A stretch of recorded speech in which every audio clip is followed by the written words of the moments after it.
चलिए बेटा, तो देखिए मिसलेनियस एक्सरसाइज 2A को डिस्कस करेंगे हम लोग अभी।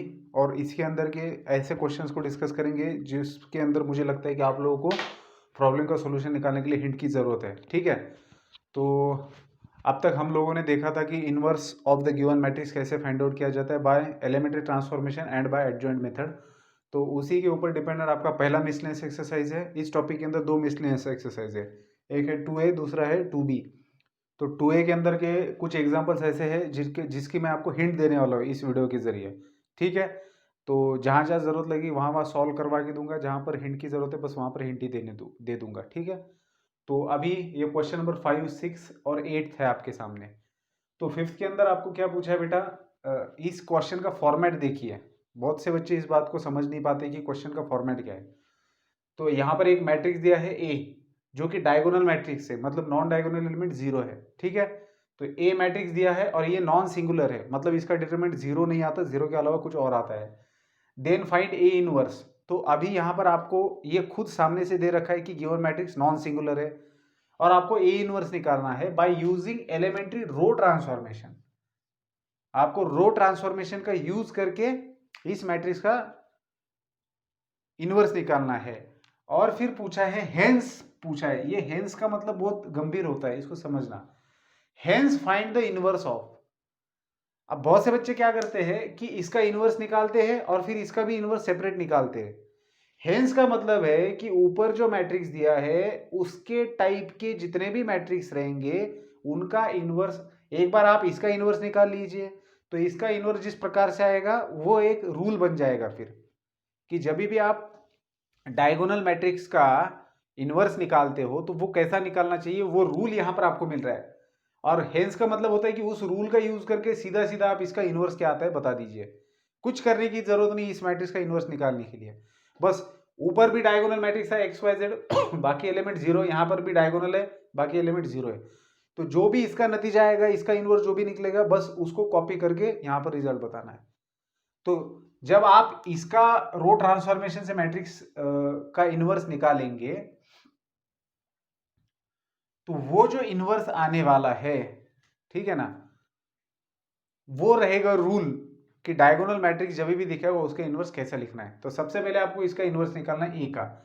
तो रो ट्रांसफॉर्मेशन से ए का अगर इनवर्स निकालने जा रहे हो तो आपको क्या लिखना होगा, A inverse is equal to I. फिर ए है आपके पास X zero zero, zero Y zero और zero zero Z, A inverse. और यहाँ पर है आपके पास 1 0 0 0 1 0 0 0 1, ये आपका आइडेंटिटी है। अब आपको पता है कि यहाँ पर आपको रो ट्रांसफॉर्मेशन अप्लाई करना है। तो स्टेप्स क्या होती है रो ट्रांसफॉर्मेशन की, कि इसको 1 बनाओ, फिर इन दोनों को 0, फिर इसको 1, इन दोनों को 0, फिर इसको 1, इन दोनों को 0।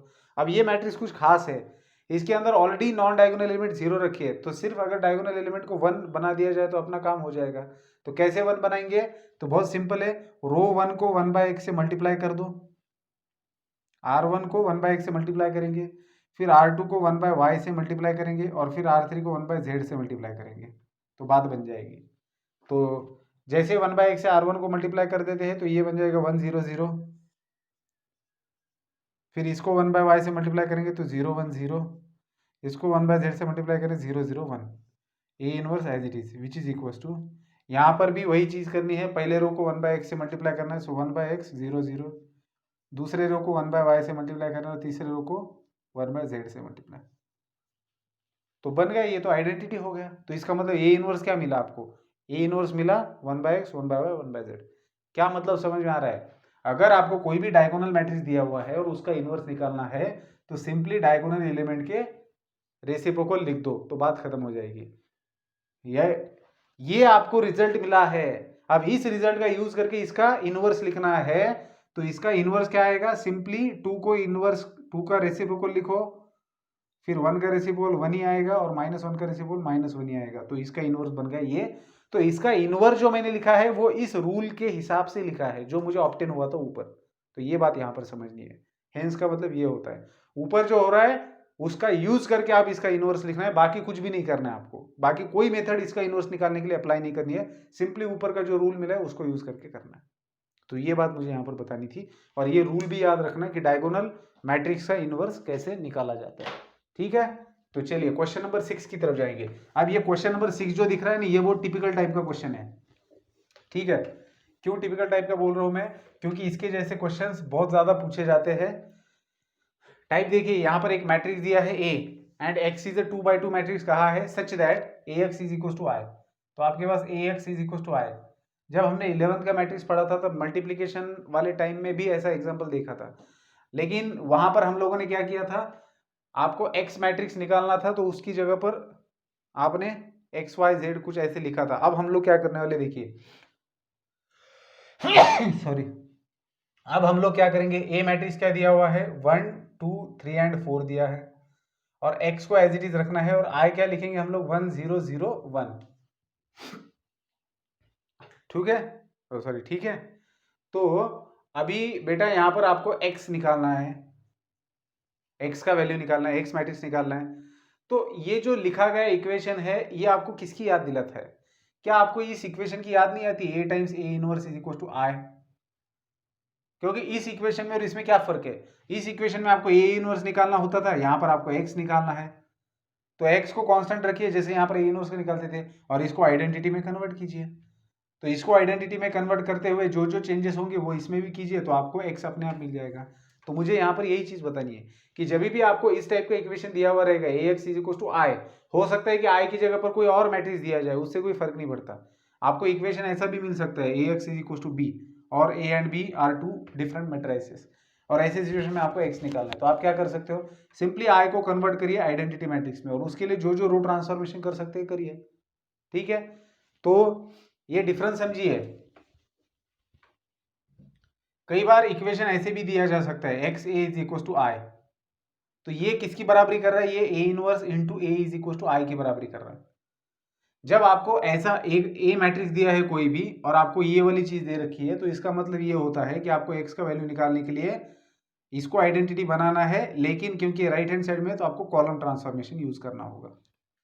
तो बस ये चीज समझ में आनी चाहिए कि रो ट्रांसफॉर्मेशन यूज करना है या कॉलम, उसी के ऊपर आपका आंसर डिपेंड करता है। तो जो भी फाइंड आउट करना है वो अगर राइट हैंड साइड में है तो ये सिमिलर हो रहा है A inverse A is equal to I से। तो ऐसे सिचुएशन में हम इस इक्वेशन को, इस मैट्रिक्स को आइडेंटिटी मैट्रिक्स बनाने के लिए हम लोग रो ट्रांसफॉर्मेशन यूज करते हैं। तो बस मेरी हिंट आप लोगों को यही है इस एग्जाम्पल को सॉल्व करने के लिए, कि आपको इस इक्वेशन के अंदर ए को रखना है, और आप इसको मैच कर रहे हो A inverse A into A inverse equal to I से। तो आपको बस सिंपली इसको आइडेंटिटी मैट्रिक्स में कन्वर्ट करना है, इसको आइडेंटिटी बनाना है बाय यूजिंग रो ट्रांसफॉर्मेशन। तो रो ट्रांसफॉर्मेशन का यूज करके इसको आइडेंटिटी बनाएंगे, ठीक है। अब बात करते हैं क्वेश्चन नंबर 8 की। क्वेश्चन नंबर 8 के अंदर क्या दिख रहा है, क्वेश्चन नंबर 8 में आपको इनवर्स निकालने कहा गया है ए मैट्रिक्स का, ठीक है। ए मैट्रिक्स के अंदर क्या क्या दिया है, cos theta minus sine theta, ये 0 है, फिर साइन थीटा कॉस थीटा 0 0 0 1, ठीक है। ये आपका मैट्रिक्स है। आपको एक बार रो ट्रांसफॉर्मेशन अप्लाई करके इसका इनवर्स निकालना है, और फिर कॉलम ट्रांसफॉर्मेशन, ठीक है। तो हम सिंपली क्या करते हैं बेटा, A into A inverse is equal to I ले लेते हैं फॉर रो ट्रांसफॉर्मेशन, ठीक है। तो ले लिया इक्वेशन। अब ए लिखेंगे हम लोग cos theta minus sine theta 0 sign theta cos theta 0 0 0 1, यहाँ पर आएगा ए इनवर्स और इधर आएगा आई। तो आई क्या लेंगे 1 0 0 0 1 1, सॉरी 0 1 0 0 0 1। अभी बेटा क्या करना है पता है, इसको है ना आइडेंटिटी के अंदर कन्वर्ट करना है। तो इसको आइडेंटिटी के अंदर कैसे कन्वर्ट किया जाए, इसको आइडेंटिटी के अंदर कन्वर्ट करने के लिए आप लोग क्या करेंगे, तो सबसे पहले आपको पता है स्टेप की इस वाले को अपन 1 बनाते। एक तरीका है आपके पास कि आप इसको cos थीटा से r1 को डिवाइड करेंगे, लेकिन फिर आगे कैलकुलेशन कैसे बन पाएंगे, जीरो वगैरह कैसे लाएंगे, तो इसमें दिक्कत आ सकती है। तो उससे बेस्ट तरीका, इसीलिए मैंने ये एग्जांपल लिया है कि क्योंकि बहुत से बच्चों को दिक्कत आ सकती है इसको आइडेंटिटी बनाने में। तो क्या करना है बेटा, आइडेंटिटी बनाने के लिए देखिए, आपको पता है sign square theta plus cos square theta 1 आता है, साइन स्क्वायर थीटा और कॉस स्क्वायर थीटा का एडिशन 1 आता है। तो हम सबसे पहले क्या करेंगे, r1 के ऊपर रो ट्रांसफॉर्मेशन करते हैं कि इसको कॉस थीटा से मल्टीप्लाई करते हैं, ठीक है। सो r1 को कॉस थीटा से मल्टीप्लाई करेंगे तो r1 चेंजेस कैसे, कॉस थीटा इंटू r1, ठीक है।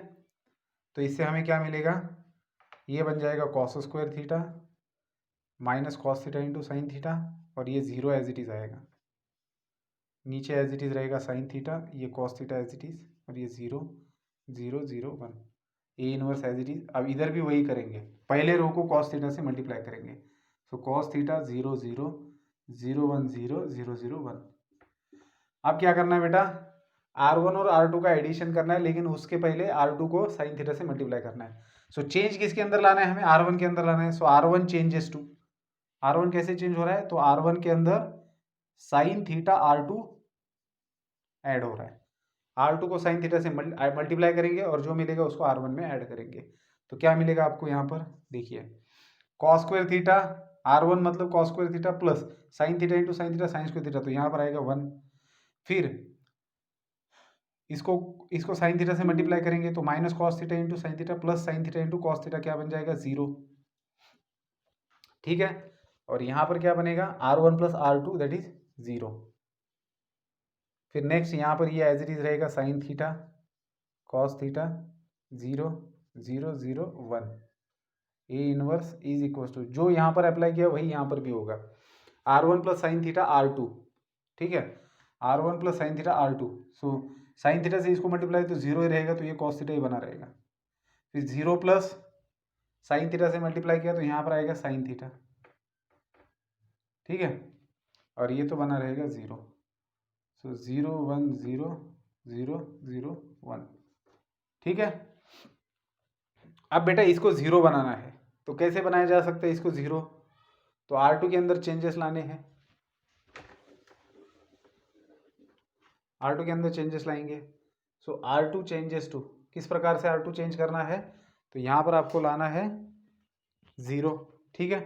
सो R2 के अंदर चेंजेस लाएंगे तो R2 में से minus sine theta R1 subtract कर देंगे, तो देखिए क्या मिलता है, R1 चेंज नहीं होने वाला, R3 चेंज नहीं होगा, सिर्फ चेंज करना है R2 को। तो कैसे चेंज हो रहा है R2, R2 में से cos theta sine theta 0, R3 है 0 0 1, और R2 चेंज नहीं होगा, सॉरी R3 चेंज नहीं होगा। So R2 minus sine theta R1, R2 minus sine theta, तो sine theta minus sine theta that is यहाँ पर आएगा 0। फिर इसको साइन थीटा से मल्टीप्लाई करना है R1 से, तो ये तो 0 ही बना रहेगा, तो यहाँ पर कॉस थीटा ही बचेगा, ठीक है, और यहाँ पर भी 0 ही आएगा। बात करते हैं यहाँ की, तो यहाँ पर क्या करना है बेटा आपको, कॉस थीटा को मल्टीप्लाई करेंगे साइन थीटा से, क्योंकि R1 को साइन थीटा से मल्टीप्लाई करना है, और 0 में से सब्ट्रैक्ट कर देंगे, तो 0 minus cos theta sine theta, मतलब ये बन जाएगा minus sine theta cos theta, ठीक है, ये एक एलिमेंट हुआ। नेक्स्ट हम लोग फाइंड आउट करेंगे that is 1 minus sine square theta, 1 में से साइन थीटा को साइन थीटा से multiply 1 minus sine square theta आएगा, that is cos square theta लिख सकते हो आप, और यहाँ पर 0 ही बचेगा। अब क्या इसको 1 बनाना है, तो आसान है, R2 को R2 चेंजेस कैसे, 1 बाय कॉस थीटा से मल्टीप्लाई कर दो R2 को, तो क्या मिलेगा आपको 1 0 0 0 1 0 0 0 1, यहाँ पर ए इनवर्स है which is equal to cos theta as it is sine theta as it is 0, second row को कॉस थीटा से डिवाइड करेंगे तो यहाँ पर बचेगा माइनस साइन थीटा, ये 1 माइनस साइन स्क्वायर थीटा मतलब कॉस स्क्वायर थीटा होता है, कॉस थीटा से डिवाइड करेंगे तो एक ही कॉस थीटा बचेगा 0 एंड 0 0 1, तो ये तो आई है, आई इंटू ए इनवर्स मतलब A inverse is equal to this, ठीक है।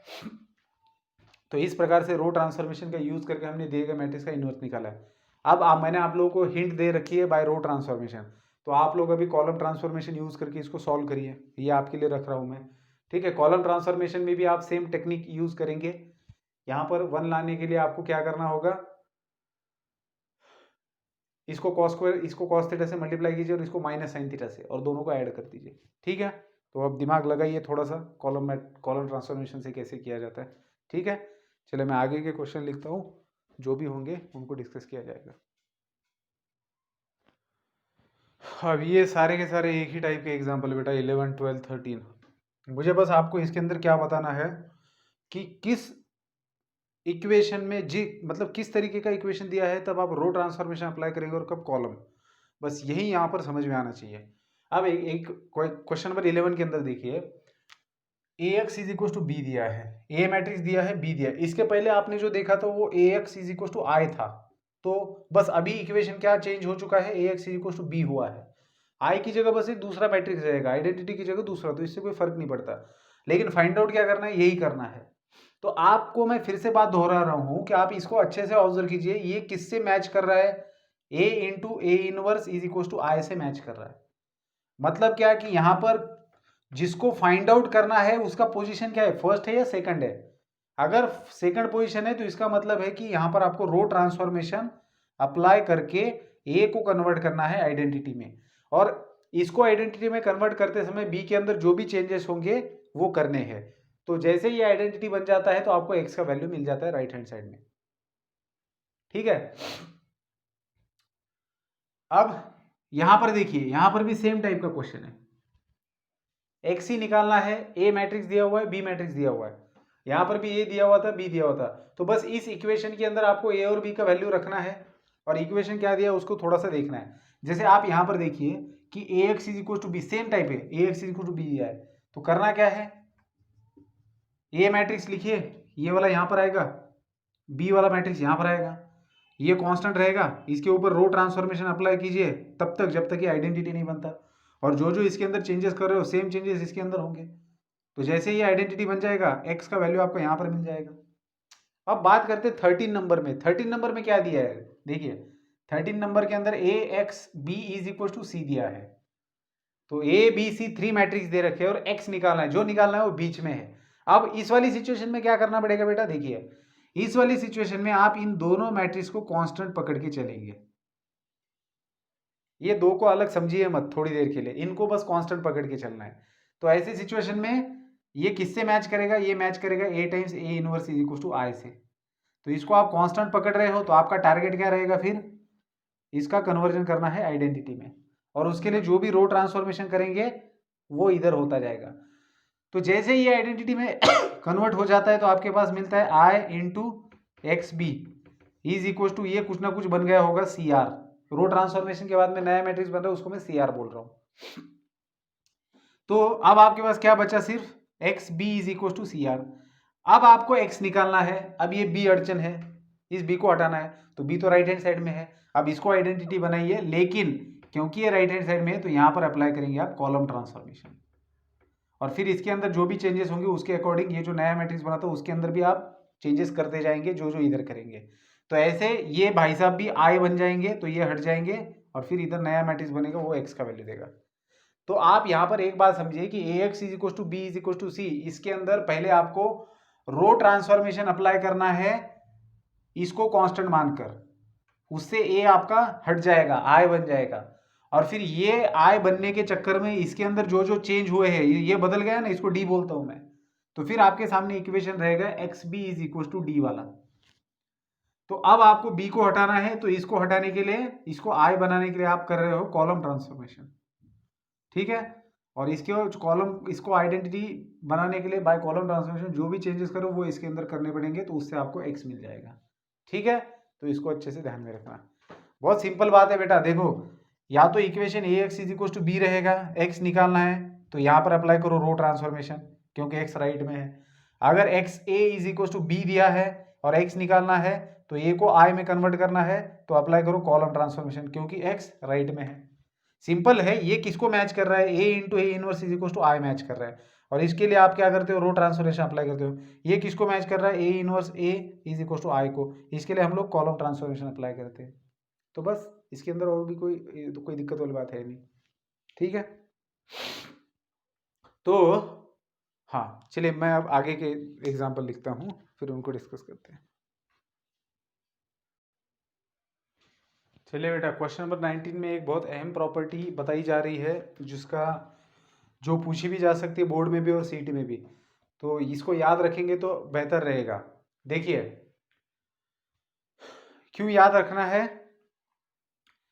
क्योंकि इसके ऊपर एग्जाम्पल पूछा जाता है। अब तो ये जनरलाइजेशन के फॉर्म में दी है, क्या दिया है, आपके पास एक 3x3 ऑर्डर का मैट्रिक्स है विथ यूजुअल नोटेशन, मतलब आपके पास मैट्रिक्स है A11 A12 A13 A21 A22 and A23 A31 A32 and A33, ठीक है, ये आपका मैट्रिक्स है। अब बेटा यहाँ पर क्या हो रहा है, आपको ये दिखाना है कि ये 0 आता है और ये डिटरमिनेंट ऑफ ए आता है। अब इसका मतलब समझिए, सबसे पहले क्वेश्चन के अंदर जो दिया है आपको प्रॉपर्टी जो दी है उसका मतलब समझते हैं। आप अगर एलिमेंट्स देखेंगे तो A11 है, A12 है और A13 है, मतलब सारे पहले रो के एलिमेंट है। These are the elements from first row. और जो कैपिटल ए किसको डिनोट करता है, को फैक्टर ऑफ द एलिमेंट को।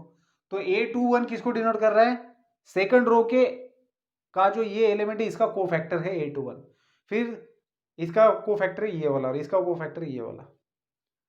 तो यहां पर क्या बताने की कोशिश हो रही है, यहां पर यह बताया जा रहा है कि आप किसी भी एक रो के एलिमेंट्स को लेते हो और उसको बचे हुए दो में से किसी भी एक रो के एलिमेंट्स के कोफैक्टर्स का रिस्पेक्टिव कोफैक्टर से मल्टीप्लाई करते हो और उनको ऐड कर देते हो तो आपको नतीजा 0 मिलेगा। अब ये जनरलाइजेशन है, इसको प्रूव करना है, तो इसको प्रूव करने के लिए क्या करेंगे आप, A11 का तो कुछ नहीं किया जा सकता क्योंकि यहां पर तो कोई ना कोई नंबर रहेगा, लेकिन A21 क्या है, A21 कोफैक्टर है। कैसे निकाला जाएगा A21, तो आपको पता है कि A21 होता है -1/2 + 1 इंटू M21, मतलब M21 निकालना जरूरी है। तो -1/2 + 1 मतलब -1 इंटू M21। तो M21 कैसे निकाला जाएगा बेटा, तो चलिए M21 निकालते हैं। तो M21 निकालने के लिए A21 का रो और कॉलम कैंसिल होगा, जो बचेगा वो लिखा जाएगा, देखिए A12 A13 फिर A32 A33, ठीक है। अब क्रॉस मल्टीप्लाई करेंगे तो A12 into A33 minus A13 into A32, तो ये आ गया वैल्यू आपका M21 का। तो इससे आपको मिल रहा है A21। तो A21 का वैल्यू क्या मिला आपको, ये माइनस बाहर है तो माइनस बाहर ही रखेंगे, A12 into A33 minus A13 into A32। ये तो मैंने आपको बस एज अ सैंपल बोल के मैंने सॉल्व करके बताया। इसी प्रकार से आप A22 निकालेंगे, A23 निकालिए और इन सभी का वैल्यू आप यहाँ पर रख दीजिए, A11 से अंदर मल्टीप्लाई कीजिए दोनों टर्म को, सारे कैंसिल हो जाएंगे और 0 आपको वैल्यू मिल जाएगा, ठीक है। लेकिन ये आपको प्रॉपर्टी ध्यान में रखनी है क्योंकि आपको क्वेश्चन पूछा जा सकता है इस प्रकार से, आपको कोई भी मैट्रिक्स दिया हुआ रहेगा ऐसे और आपको क्या पूछेंगे, फाइंड दिस। तो अब आपको कोई भी एक मैट्रिक्स दिया है और आपको ये निकालने के लिए बोलते हैं और अगर आपको ये प्रॉपर्टी ध्यान में नहीं है तो आप क्या करेंगे, आपको पता है कि A11 A12 और A13 ये वाले एलिमेंट्स है और आप बैठेंगे इनका कोफैक्टर निकालते हुए, इन तीनों का कोफैक्टर निकालेंगे, फिर मल्टीप्लीकेशन करेंगे और तब जाके वो भी अगर सही कैलकुलेशन किए तो आपका वैल्यू 0 आएगा, नहीं तो अदर कुछ भी आएगा। लेकिन अगर आपको प्रॉपर्टी पता है कि किसी भी एक रो के एलिमेंट्स लिए जा रहे हैं A11 A12 A13 और फिर बचे हुए दो रो में से किसी भी रो को कोफैक्टर से मल्टीप्लाई किया जा रहा है और उसका एडिशन 0 आएगा। अब मैं आपको बता देता हूं कि ये जरूरी नहीं कि सिर्फ फर्स्ट रो के एलिमेंट लेके उसको सेकंड रो के कोफैक्टर से मल्टीप्लाई किया जाए, आप कोई भी ले लो, थर्ड रो के एलिमेंट ले लो और उन एलिमेंट्स को आप बचे हुए दो रो में से किसी भी एक रो के कोई, जैसे मान लो आप ये और ये एलिमेंट्स लेते हो तो इस एलिमेंट को इस या फिर इस, चलिए ये वाला रो लेते हैं, आपने ये एलिमेंट ले लिया तो इस एलिमेंट को इसके कोफैक्टर से मल्टीप्लाई कीजिए, इस एलिमेंट के, प्लस इस एलिमेंट को इसके कोफैक्टर से मल्टीप्लाई कीजिए, प्लस इस एलिमेंट को इसके कोफैक्टर से मल्टीप्लाई कीजिए, तो आपको 0 मिलने वाला है। तो ये प्रॉपर्टी है। अब दूसरी प्रॉपर्टी भी बहुत सही है, देखो दोनों सेम ही दिखती है लेकिन सेम नहीं है, फर्क क्या है समझिए। पहले प्रॉपर्टी के अंदर जो जिस रो के एलिमेंट्स ले रहे हो उस रो को छोड़ के बाकी बचे हुए दोनों रो में से किसी भी रो के एलिमेंट्स के कोफैक्टर से मल्टीप्लाई करना है। दूसरी प्रॉपर्टी में क्या है, जिस रो के एलिमेंट्स ले रहे हो उसी रो के एलिमेंट्स के उन्हीं एलिमेंट्स के कोफैक्टर से आपको मल्टीप्लाई करना है। जैसे A11 लिया है तो A11 को उसी के कोफैक्टर से मल्टीप्लाई करना है, तो इसका कोफैक्टर क्या होता है, फिर A12 इसका कोफैक्टर क्या होता है, इसको हटा दो ये। तो बेसिकली आप जो भी रो ले रहे हो उसको, उस रो के एलिमेंट्स को, जिस भी रो के एलिमेंट्स ले रहे हो उसी एलिमेंट्स के कोफैक्टर से अगर उसको मल्टीप्लाई करते हो और उसको ऐड करते हो तो वो होता है उस मैट्रिक्स का डिटर्मिनेंट। तो ये प्रॉपर्टी भी ध्यान में रखना, आपको ऐसा मैट्रिक्स देके ये चीज भी पूछी जा सकती है, तब आपको क्या करना है, सिंपली इसका डिटरमिनेंट निकालना है, आपको कोई कोफैक्टर वगैरह निकालते बैठने की जरूरत नहीं है, ठीक है। तो यहां पर फर्स्ट रो के लिए दिया है, ये किसी भी रो के लिए सही है। सेकंड रो अगर लेंगे यहां पर तो A21 मतलब A21 रहेगा इंटू इसका कोफैक्टर, A22 रहेगा इंटू इसका कोफैक्टर, प्लस A23 रहेगा इसका कोफैक्टर, तो ये तीनों में से किसी भी रो के लिए सही है। तो ये दोनों भी प्रॉपर्टी बहुत इंपॉर्टेंट है। जैसे इसके पहले भी हमने एक प्रॉपर्टी देखी थी ए इंटू एडजॉइंट ऑफ ए वाली, तो इसका वैल्यू क्या होता है बेटा, डिटरमिनेंट ऑफ ए इंटू आई होता है। तो इसके ऊपर भी क्वेश्चन बहुत पूछे जाते हैं मल्टीपल चॉइस के अंदर। तो ऐसे प्रॉपर्टीज को आपको टाइम पे ध्यान रखना है। तो इसका प्रूफ तो आपको आ जाएगा, वैसे बोर्ड के एग्जाम में पूछा जाता है इसका प्रूफ, है ना। तो विथ यूजुअल नोटेशन, तो आपको कुछ नहीं करना है, जैसे मैंने A21 का यहाँ पर वैल्यू निकाला है ना, सेम तरीके से बाकी के निकाल के बस वैल्यू रखकर LHS के अंदर वो ये वाला आता है ये दिखाना है बस, और कुछ नहीं, तो ये आ जाएगा। अब बात करते हैं क्वेश्चन नंबर लास्ट क्वेश्चन की। अब मुझे इसके अंदर आपको क्या बताना है, देखिए आपको यहाँ पर दो 3x3 के मैट्रिक्स दिए हैं A एंड B, आपको x का वैल्यू निकालना है, लेकिन इक्वेशन की तरफ गौर फरमाइए। X A is equal to B, ये इक्वेशन दिया है, X A is equal to B, निकालने वाला जो मैट्रिक्स है वो लेफ्ट हैंड साइड में है और ये वाला मैट्रिक्स दिया हुआ मैट्रिक्स राइट में है, तो कांस्टेंट रहने वाला लेफ्ट में और ये राइट में है, तो ये किसको मैच कर रहा है, ये मैच कर रहा है A inverse A is equal to I को।